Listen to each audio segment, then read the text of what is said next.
Special thanks to Tokyo Treat and Sakurako for sponsoring today's video. The dust has settled on our first Bleach versus battle, featuring a titanic clash between elders, Yamamoto versus Ichibei. And safe to say, it went down really well, which I'm so grateful for.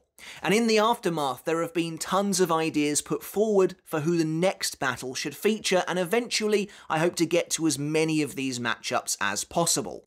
But one matchup caught my eye in particular, as it was requested by a lot of people, and it's a fight that has intrigued me too. Not least because it's between two of my favourite characters in the series, but because I don't think it's quite as clear-cut as it might come off initially. In fact, I think the outcome of this fight could be decided by one central, crucial question, with the answer potentially swinging this fight in either direction, and a fight like that genuinely fascinates me. And so the battle this time is between two of the most sinister and popular villains of Bleach, the fourth Espada, Ulquiorra and Sternritter Äs Nödt. Two of the more prominent supporting villains in Bleach, Ulquiorra and Äs Nödt, at least on the surface, seemingly represent two sides of the same coin. Both are terrifying, but for different reasons. Ulquiorra is characterized by a complete lack of emotion, a cold, bleak void, while Äs Nödt is the total opposite, a character driven by raging emotion, pure, direct, and overflowing. Ulquiorra is calm and ruthless in his efficiency, unfettered from the weaknesses of human morality. He's the ultimate hollow, a perfect portrait of everything that makes them what they are and why they should be feared. But on the other hand, Äs Nödt is fear personified, and he commands the rawest, purest of emotions at his fingertips with disturbing ease. As his entire being is devoted to this primal instinct and the desire to instill it in others, right down to his outward appearance. Anyway, I'm really looking forward to diving into this one, so let's get right into it. But before we get started on the video, guys, if you haven't hit subscribe yet, make sure to do that now for more Bleach content like this every single week. And if you enjoyed the video, make sure to give it a thumbs up as well to help support me and the channel. And if you want to take that support for me another step further, I do have a Patreon as well. And as always, I want to say a massive thank you and give a huge shout out to everyone supporting me over there on Patreon. As always, I really do appreciate your support. But I also want to take a quick moment to say another thank you in general for all the kind messages and well wishes left for both my birthday and my engagement over on the community tab. Honestly, it really helped make the day, and it truly does mean a lot to me. So thank you all, each and every one of you again. Now, I mentioned at the start of the video that this fight would likely be decided by a single question, and that question is simple. Can Ulquiorra feel fear? Obviously, there's quite a bit to unpack here, but I think this is the crux of why people often pair these characters together for scenarios like this. Sure, they share some similarities in a superficial sense. Like I said, they're both popular, they're both villains, they both have outwardly gothic, spooky appearances, but what's most interesting about this matchup is the way they're, thanks to their different natures, potentially the total antithesis of one another, and how that might play into the battle itself. It could either be over extremely fast, or it could not. Of the two characters, Ulquiorra has had the more face time with audiences. As one of the major villains of the Arrancar arc and a rival character to Ichigo himself, Ulquiorra is privy to not only a lot of scenes in general throughout the arc from start to finish, but one of the greatest and longest fights in all of Bleach. I've said it before that the duel between Ichigo and Ulquiorra is a weird one in just how it operates almost entirely within a power vacuum, but again, more on that later. It wouldn't surprise me if, going into this video, most viewers immediately side with Ulquiorra, and I totally get that.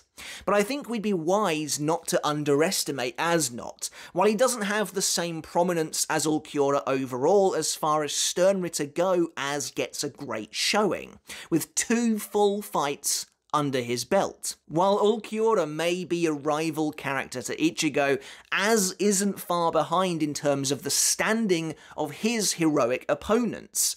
He's essentially the grudge match personal rival opponent of the Kuchiki siblings, and it doesn't get too much bigger than that. And as a roughly mid-tier level member of the elite Quincy Guard of the Sternritter charged with the Herculean task of bringing down the Soul Society and expected to duke it out with and defeat the captains of the Gotei 13 on a face-to-face basis, Äs is plenty powerful himself. And when it comes to both of these characters, we have a fairly good understanding of what they're able to bring to this battle. So next, let's take a look at the combatants themselves. As the 4th Espada in Aizen's Arrancar army, Ulquiorra is one of the most powerful hollows encountered in the series. Throughout the Arrancar arc, he's depicted as aloof and untouchable, barely even moving when confronting enemies, with Kubo going so far as to highlight it as a big deal when Ulquiorra even removes his hands from his pockets. This is a character who isn't just stoic in his facial animations, but in his entire demeanour.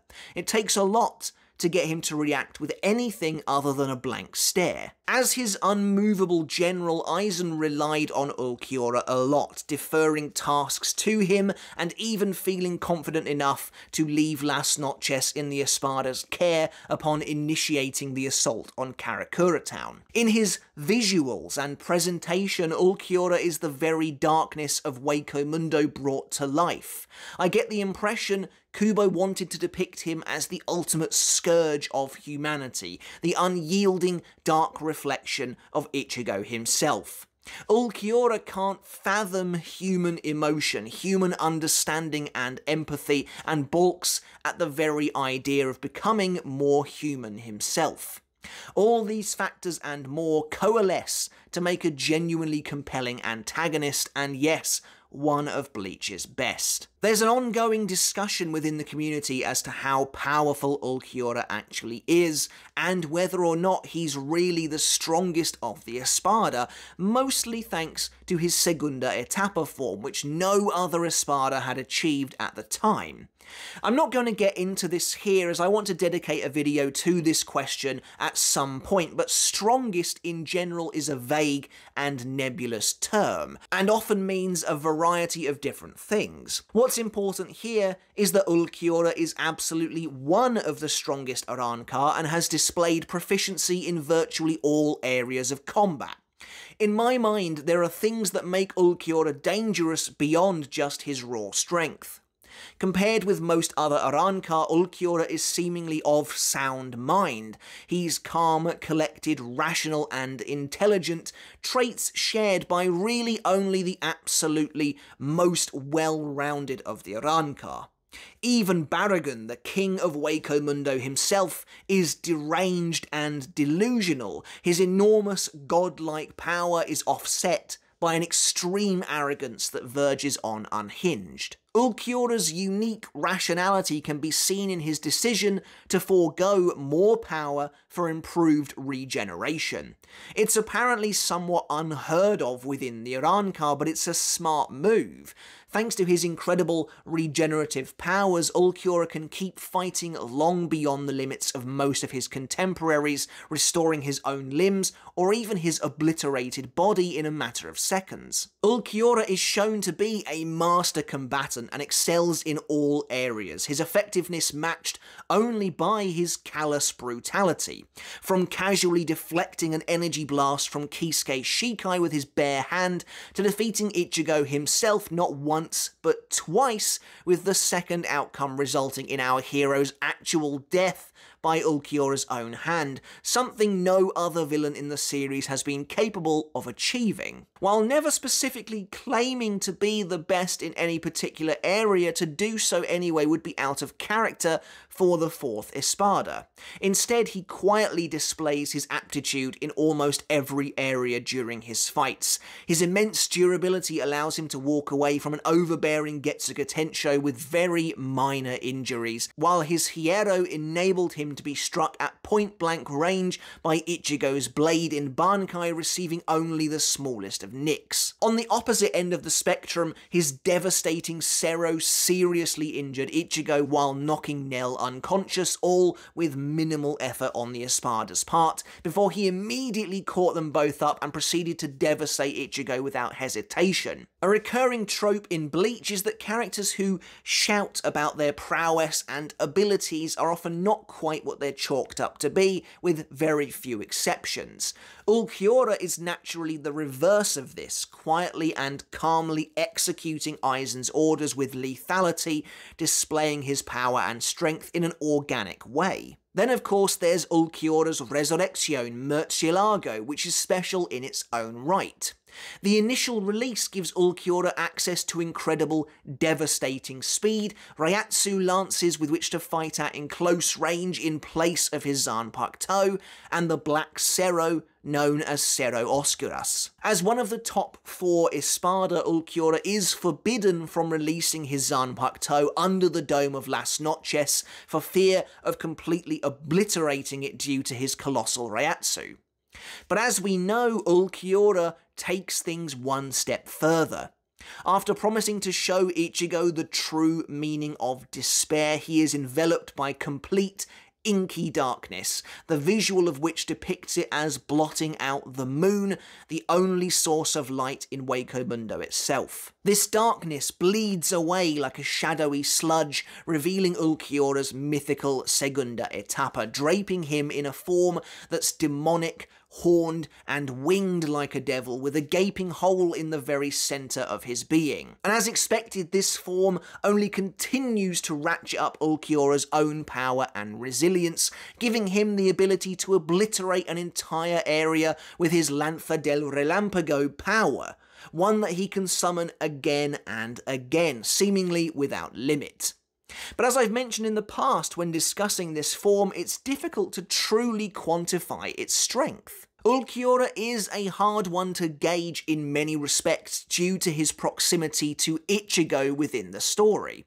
As the main character, Ichigo undergoes near constant development as well as transformative leaps in power, while conversely sometimes suffering from emotional setbacks and distress which have a detrimental impact on his ability to fight. Unlike a lot of the cast, Ichigo isn't static in his capabilities, and thus while Ulquiorra acts as one of the major tentpoles of Ichigo's own development, it's not so clear-cut as, say, another fight between 2 supporting characters might be. What makes Ulquiorra so hard to truly break down is the fact that he is a rare example of a villain where Ichigo's own capabilities simply haven't caught up to where he needs to be yet at the time of fighting his enemy, and they don't either during the course of the battle. And thus, as Ichigo is handily outmatched by Ulquiorra by both his first and then of course his second release, it becomes tougher to nail down just how strong Ulquiorra is. Because Ichigo is already being decimated by Ulquiorra's initial release form, it makes it all the more difficult to picture the gap in power between Murcielago and the Segunda Etapa, when Ichigo can barely stand to face either of them. But what's truly important for this discussion is the knowledge that Ulquiorra's Resurrección is extremely deadly and can go further beyond that. Interestingly, both he and Äs Nödt share this ability to transform twice, though only one of these forms got any kind of face time with the audience. So, taking a high-level look at Ulquiorra paints us a picture of an extremely competent, well-rounded fighter who excels in almost every area of battle. Ulquiorra is both highly durable and physically powerful, with his regenerative skills giving him something to fall back on should he find himself in trouble. Despite his relatively small and lithe form, he's capable of both extreme destruction and near total regeneration, especially once his Segunda Etapa has been released. With all that said and done, Ulquiorra seems to be, on the surface, the ultimate soldier. He embodies hollow brutality without the insanity, and is easily one of the most dangerous and deadly warriors in Aizen's Arrancar army. Now that Ulquiorra has been laid bare, it seems unlikely that Äs Nödt can really compete, and if you came into this video immediately siding with the Espada, like I said before, I wouldn't blame you.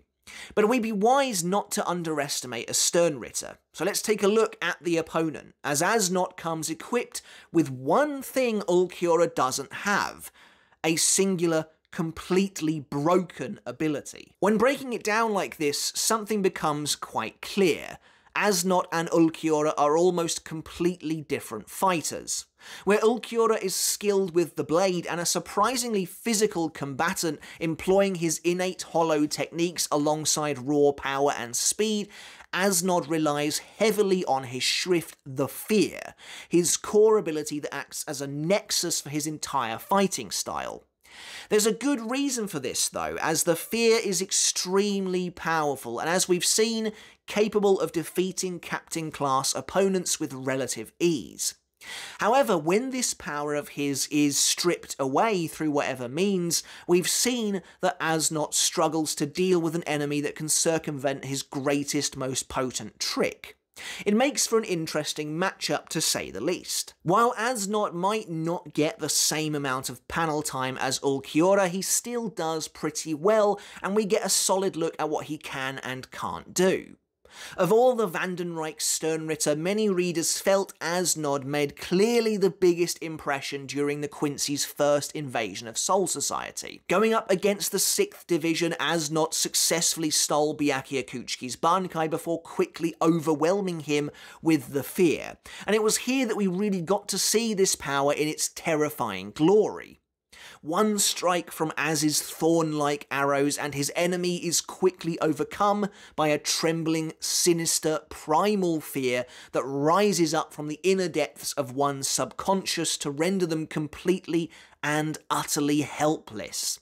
Although Byakuya is able to fend it off for longer than his officers, whose hearts swell and burst literally from the immense terror that they experience, even he, so usually calm and collected, is traumatized by horrendous visions and illusions, succumbing to the fear to the point where he's effectively unable to mount any kind of a counterattack, leading to Äs Nödt nearly killing him. Although Äs Nödt might not be as imposing as Ulquiorra overall from a combat perspective, this was undeniably an incredible introduction for the villain.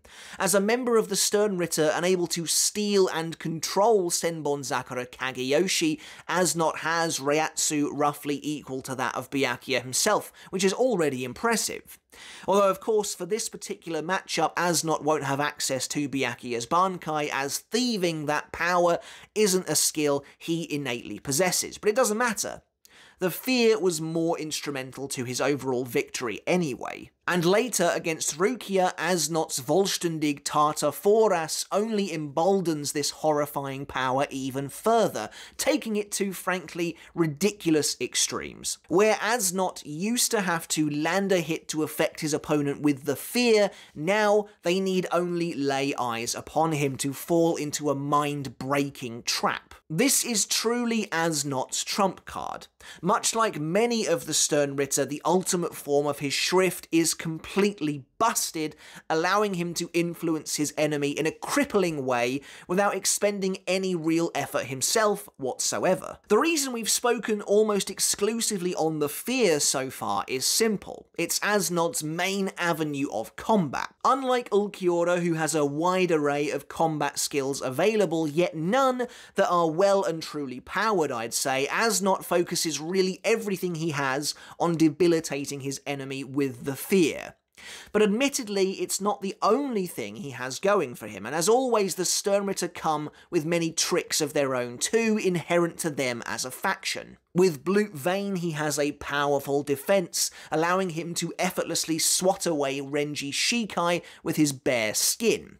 And before anyone says that Byakuya's Shikai managed to break through, I thought it was fairly clear that Äs Nödt let himself be injured to see what Senbonzakura was capable of. And despite his frail and emaciated form, Äs Nödt was capable of ripping himself free of Sode no Shirayuki's ice even after he'd been frozen entirely by a Sub-Zero blade. One interesting trait of the Sternritter is not only their resilience, but how that combines with their mental state, with their ideology.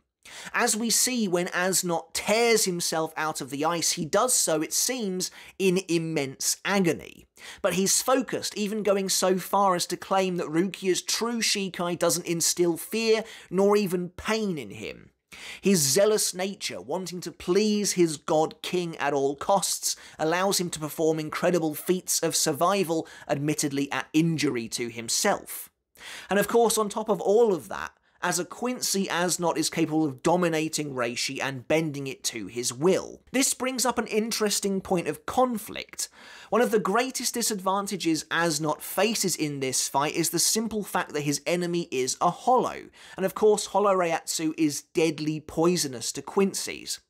Despite that, Kirige OP used the ability Sclavere to strip the monstrous Hollow Chimera Ion down to the bone and augment his own body and strength with the creature's Reiatsu and flesh. While Kirige was the only Quincy shown using this power, it's been confirmed that all Sternritter have access to it.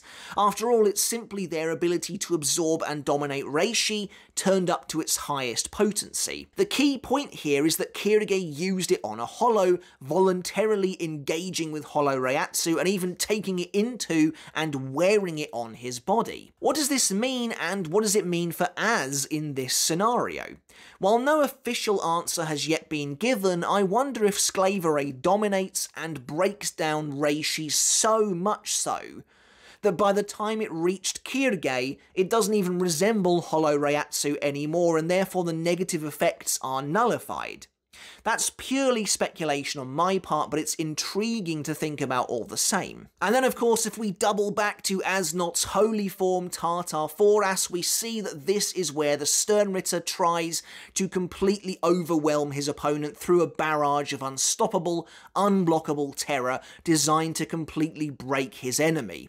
As soon as they lay eyes on this form, their feet are frozen to the ground, even if they themselves haven't yet realised the fear is taking effect.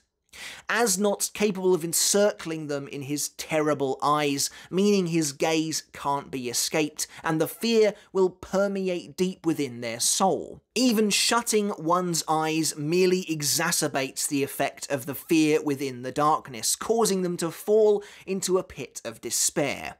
Like Ulquiorra, Äs Nödt has access to a second form where he transforms into a gigantic nightmarish monstrosity. However, while we can presume it would have given him some kind of advantage to do so, we unfortunately don't get to see it in action before Äs is killed. All of this is to say that Äs Nödt has access to an incredible power, but in other areas it seems he's lacking. When Rukia shuts down the fear, we see an Äs Nödt who is unable to comprehend what is going on, and who struggles to then keep up with her as she begins to go on the offensive. It seems likely to me that Äs Nödt isn't a physical fighter at all, instead relying on his Shrift to defeat his opponents. Which makes sense, considering his sickly, near-death state when Yhwach bestows him with this power. And so, with Äs Nödt having these potential weaknesses to compensate for, we have a really interesting setup for a fight on our hands. Two characters that in many ways are actually total opposites. One who feels like a powerful all-rounder compared to one who has a broken ability that far outweighs basically everything else he can do. And of course, this fight still boils down to that one crucial question, so let's take a look at the actual battle itself and how it might play out. Before we dive into the fight itself, however, first a quick word from today's sponsor. Okay, so as you probably saw at the start of the video, I'm very happy to welcome back Tokyo Treat and Sakurako as today's sponsor. And the theme for Tokyo Treat this month is Sakura Starlight Snack Fest, while the theme for Sakurako this month is Moonlit Sakura, which seems to kind of act as a nighttime sequel to last month's themes. So what exactly is the deal with the monthly Tokyo Treat and Sakurako snack boxes? Well, thanks to the assortment of treats found inside, the idea is to invite everybody to experience Japan from the comfort of their own home. So, what are some of the crucial differences between Tokyo Treat and Sakurako? Well, where Tokyo Treat's concerned, it's a monthly pop Japanese snack subscription box, and within, you'll find up to 20 of the latest, most exclusive, seasonal flavoured Japanese snacks that are only available for a limited time, like the Bisco Mini Strawberry Cream, the Mini Cherry Mochi, and the Newman Soy Sauce Ramen. Whereas, on the other hand, Sakurako is a monthly authentic Japanese snack subscription box, which comes with 20 traditional and artisan Japanese snacks, including peach hibiscus tea, a rich ogura bread loaf, and an Ichigo roll, which is very on brand. In fact, there's a massive strawberry theme this month throughout both of these boxes. So springtime is coming to an end in Japan, but that doesn't mean the Sakura season has to be over just yet. In fact, this month Tokyo Treat and Sakurako are inviting you to join in on the Yozakura experience, which is basically the Japanese tradition of viewing cherry blossoms at night. And as you can see, the designs, the aesthetics of the boxes this month are all in service of that theme, where the cherry blossoms glow against a backdrop of the night sky. The Yozakura experience is the perfect way to celebrate the end of spring, and with these two boxes you can join in on that experience as well. Okay, so I've consulted the booklet that comes with each box every month that details basically everything that comes with it, this time, as you can see, adorned with a lovely Yozakura setting. I've decided that for Tokyo Treat this time we're going to try these two items. Look at that. Look how artistic that is. It's really cute. He's struggling. So this is basically a cake filled with cherry cream. It smells absolutely delicious as well. So Shall I split it in half? The cream doesn't really split. I'm ready. Let's go. Very nice. Very fluffy. Fluffy, that's the word I was looking for. Wow, it really is. Yeah, that's very nice actually. It's really nice, yeah. It's very cherry. Oh god, it is very delicate. It's going everywhere. Would recommend a plate. Okay, and up next we have this fishy fellow. Smells extremely like strawberry. I want to eat it. Again, we're just going to snap it in half. Oh. We have to kill the fish. Yep, that's exactly how I imagined. Yeah? Lovely. Oh, you've gone straight for the head. It's very nice. The strawberry flavour is really strong. I can get down with the strawberry theme. Okay, so what's up first for Sakurako? So I thought we'd have a break from Ichigo strawberry, because this one really intrigued me. So this is the Sakura sweet potato, and I'm just gonna put this on camera. This is, it's so cool. No, I was kind of expecting to just take a bite out of a potato. Yeah, no, it's nothing like that. That's really nice. So I think for the last snack, it was only appropriate to do the one that was actually called Ichigo. Strawberry cake. It's nice. It kind of reminds me of like a Victoria sponge or something like that, maybe. Ew, Victoria sponge. Yeah, exactly. Okay, well, now Ichigo's been devoured. Thanks again to Tokyo Treat and Sakurako for sponsoring this video. So, if you'd like to try these Japanese snack boxes for yourself, you can use the code in the description or the pinned comment below to get $5 off your first Tokyo Treat order. And thanks again to Tokyo Treat and Sakurako for sponsoring today's video. And so it's time to get into the fight itself. As Ulquiorra surveys the area, he suddenly feels a strange, eerie reiatsu drape itself over the battlefield. Äs Nödt appears behind him, chuckling to himself, but Ulquiorra has no time for the Sternritter's theatrics. Ulquiorra appears unmoved by Äs Nödt's twisted entrance, which the Quincy sees as a challenge. Everything in this world succumbs to fear. No one is immune to the force of instinct.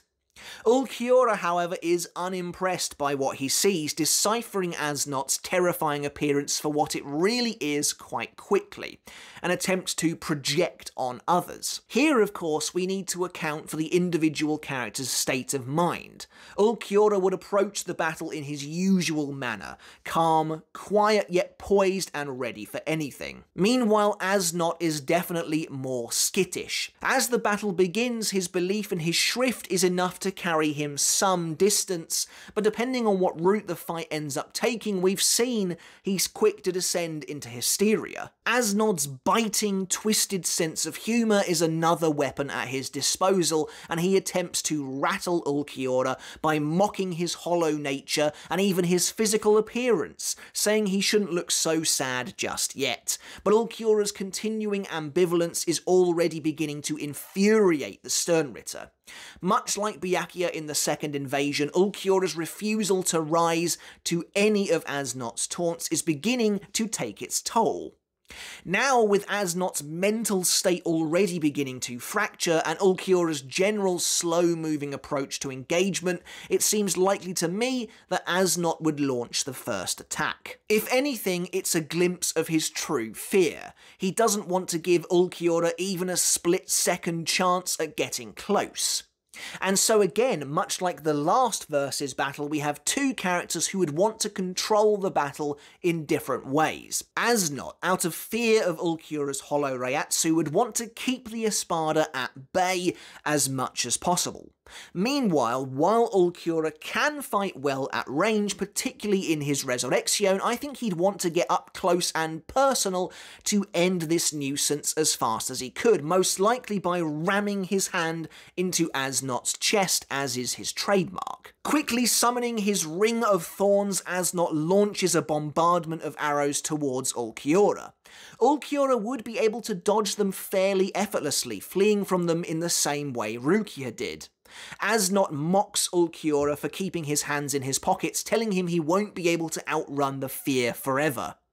Perhaps from afar, Ulquiorra launches a Cerro or a Bala Blast, but realistically the fight isn't going to end if both combatants keep at it like this. So, pragmatic as ever, Ulquiorra turns to face Äs Nödt directly and launches himself towards him, finally drawing his sword to cut through one of the thorns head-on. Almost immediately, Ulquiorra is directly in front of the Sternritter, catching Äs Nödt off guard, his eyes widening in horror. Now here's an interesting question.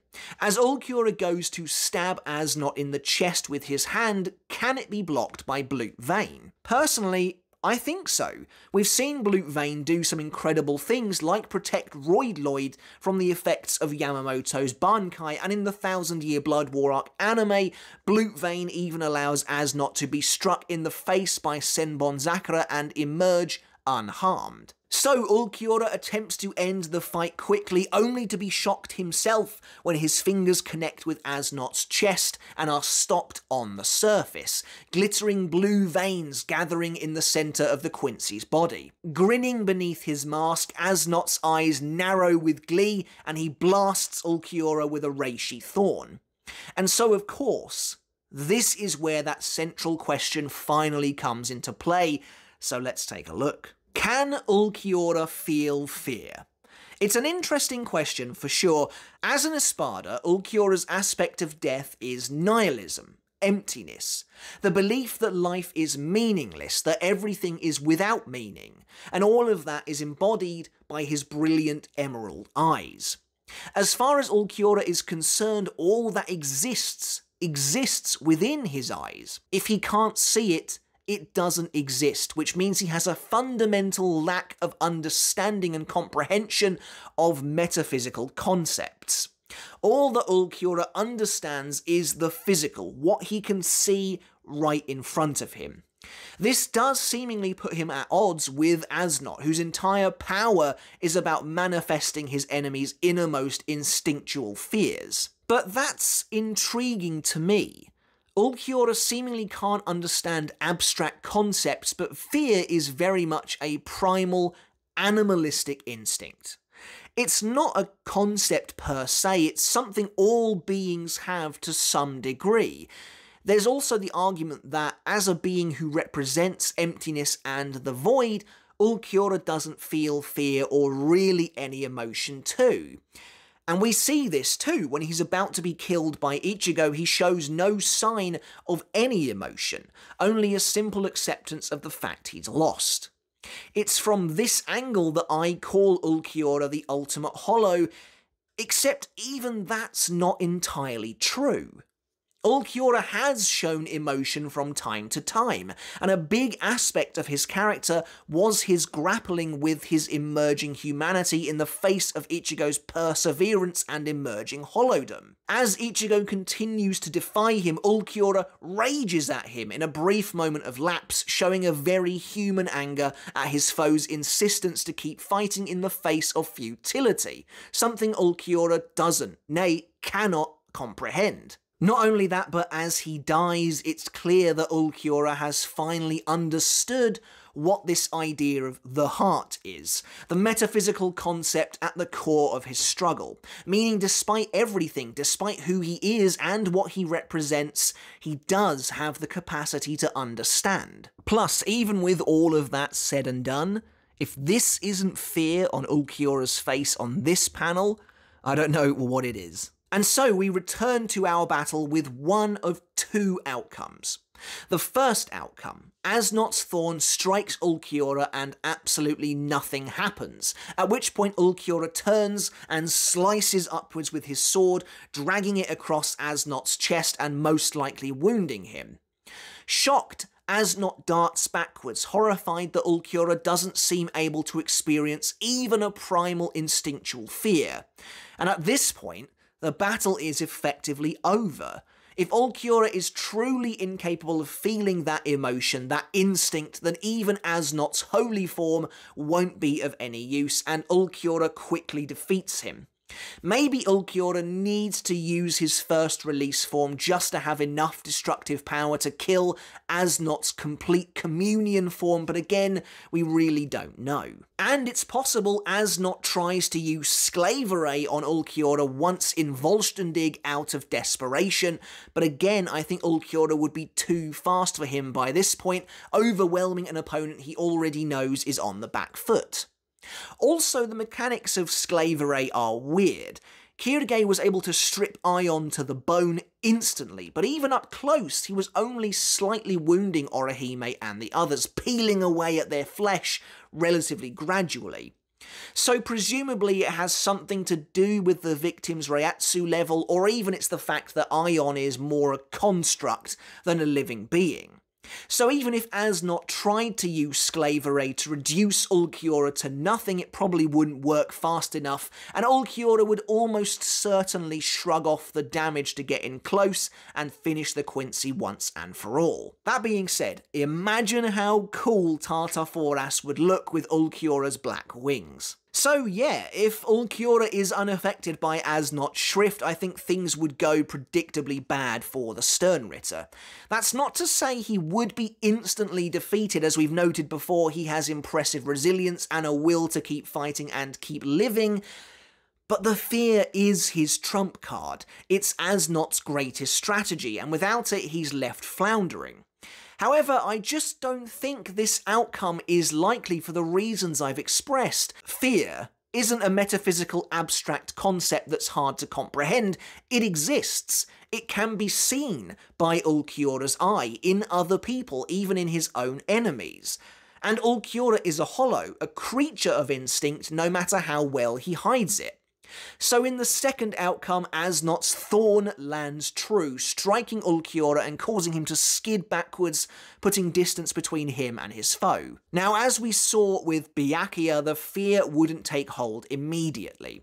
Instead, Ulquiorra fires off another Sero, causing Äs Nödt to leap away. But slowly and surely Ulquiorra is noticing the effects. His limbs are beginning to freeze. Interestingly, if Ulquiorra really has never experienced fear before, he might find himself incredibly confused by what's actually taking place. Byakuya, for example, knows what fear is like and has suppressed it over his many years of battles. If this is brand new to Ulquiorra, who knows how it might affect him? It could even be worse. Regardless, even with Ulquiorra beginning to struggle, Äs Nödt wouldn't want to get in close like he did with Byakuya for fear of the hollow Reiatsu, so instead I see him continuing to slam thorns into the Espada from afar, taking advantage of the fact Ulquiorra has slowed down greatly. Despite this, Ulquiorra is of course protected in a way a Shinigami isn't, thanks to his innate Hiero, which is likely barely stopping him from taking too much physical damage, causing Äs Nödt to grow annoyed again. I wonder what Ulquiorra might see in his fear-induced visions. Maybe something relating to the black pit from which he first emerged? In his small flashback chapter, we see he found solace in that lonesome bush of white thorns in the desert of Hueco Mundo. Maybe that same bush of thorns is now being burned to the ground, or in some way doesn't exist for him to find that solace in. That's why this fight, this matchup, is such a good one to me. Äs Nödt's fear and Ulquiorra's nihilism seem diametrically opposed and make for a great discussion like this. We've seen Ulquiorra express both shock and anger before, so fear seems to make sense to me. And as Äs Nödt himself says, his fear isn't a fear of something in particular, it's just the primal instinct taking charge.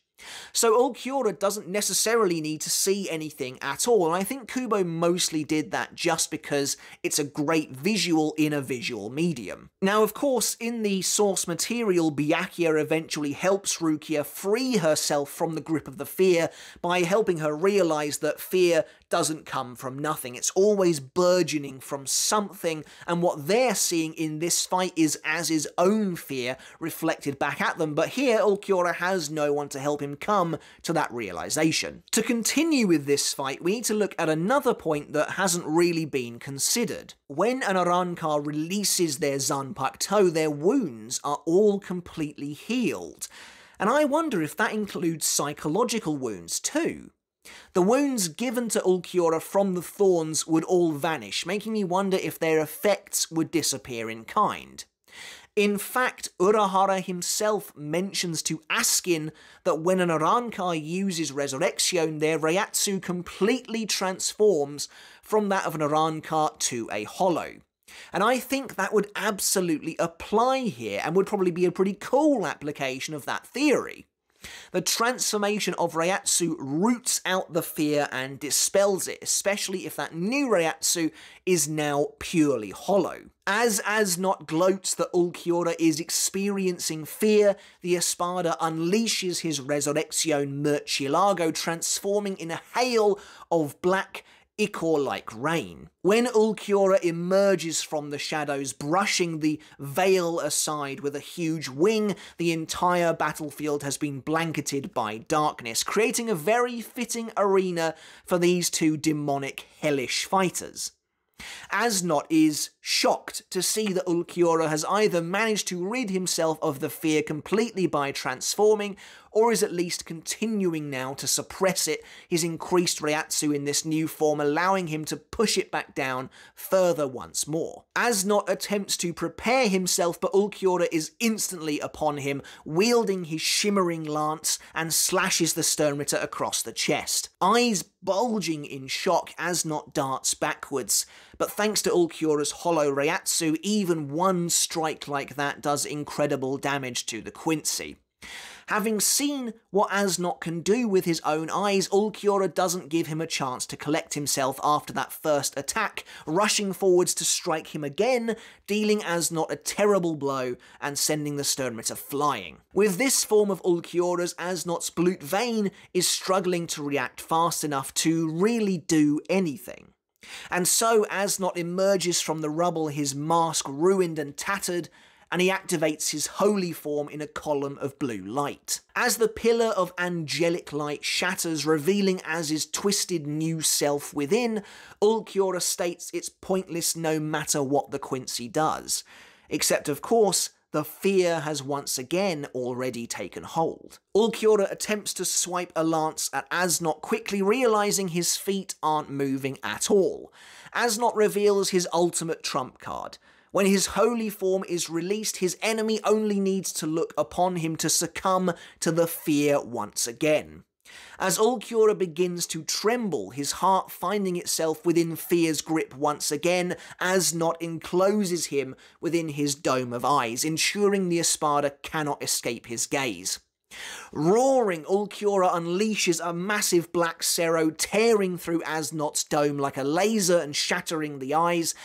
but the Quincy simply watches as Ulquiorra clasps his face, the Arrancar struggling to come to grips with what's happening. I like to imagine that as he's feeling the fear, Ulquiorra would chastise himself for succumbing to such a trick that he can't believe it's working on him at all.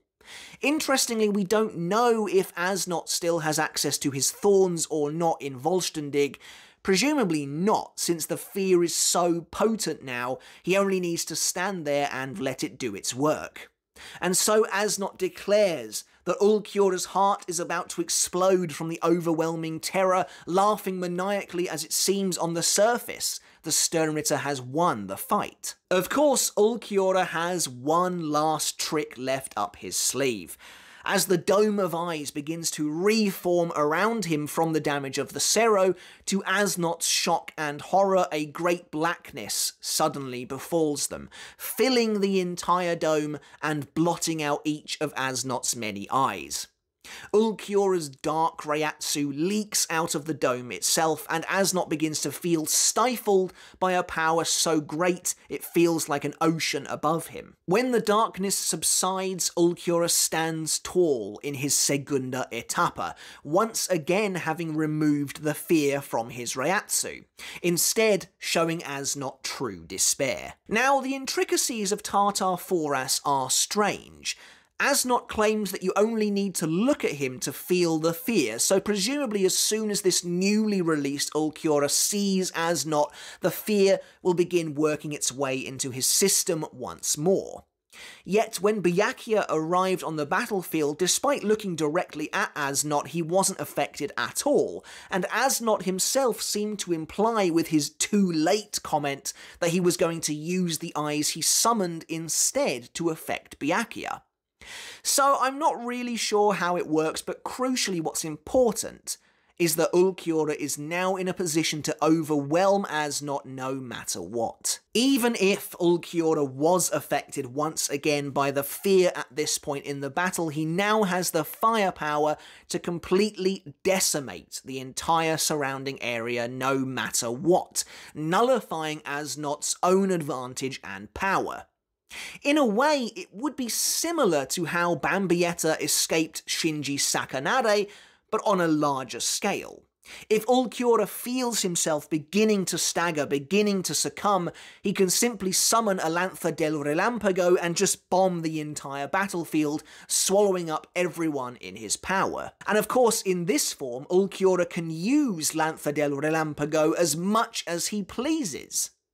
With his eyes totally destroyed, and Ulquiorra now bearing down upon him with incredible speed and power, it looks to me like Äs Nödt's luck has run out. And so, at the end of the fight, I think the fourth Espada, Ulquiorra, is likely to be the winner of both outcomes we looked at, whether he succumbs to the fear or not. Ulquiorra is just too well-rounded of a fighter, with not one, but two Resurrection transformations available to use, meaning if Äs Nödt manages to trap him with the fear, Ulquiorra can simply cleanse himself of it, as long as it actually works that way. But considering Kisuke's comments, considering the way we know Resurrection works in terms of healing wounds, I really think it would. As I've mentioned before, we just don't know enough about Äs Nödt's second form to really even include it. If anything, it makes him a bigger target for Ulquiorra's lance, which Ulquiorra does struggle to throw accurately. But if Äs Nödt was to grow even more colossal, I think it would be much easier for Ulquiorra to land a hit. Plus, this form doesn't seem to enhance the fear any further than his Vollständig already did. As much as I really do like Äs Nödt, I think if we look at the fight objectively, he loses in both scenarios. While I think people will come into this fight with a view to underrating the Sternritter, especially with how popular Ulquiorra is, if we take a step back and look at the fight from afar, I think Äs Nödt manages to put up a decent fight, pushing Ulquiorra further than probably expected. Once Ulquiorra reveals his ultimate power, however, I think this fight is pretty much over in a matter of moves. Honestly though, I love this matchup and would even be tempted to try and draw this battle at some point. But that's it for the video, guys. I really hope you enjoyed it. Let me know what you think of our second Bleach versus battle. What do you think of this matchup? What do you think of my thought process of how I see this fight playing out? Do you think Ulquiorra would be affected by the fear? Do you think he would win the fight overall? Let me know your comments down below. I'd love to hear them. Once again, guys, make sure to hit subscribe if you haven't done already. Give the video a thumbs up if you enjoyed it, and until next time, I'll catch you later, and I'll see you then.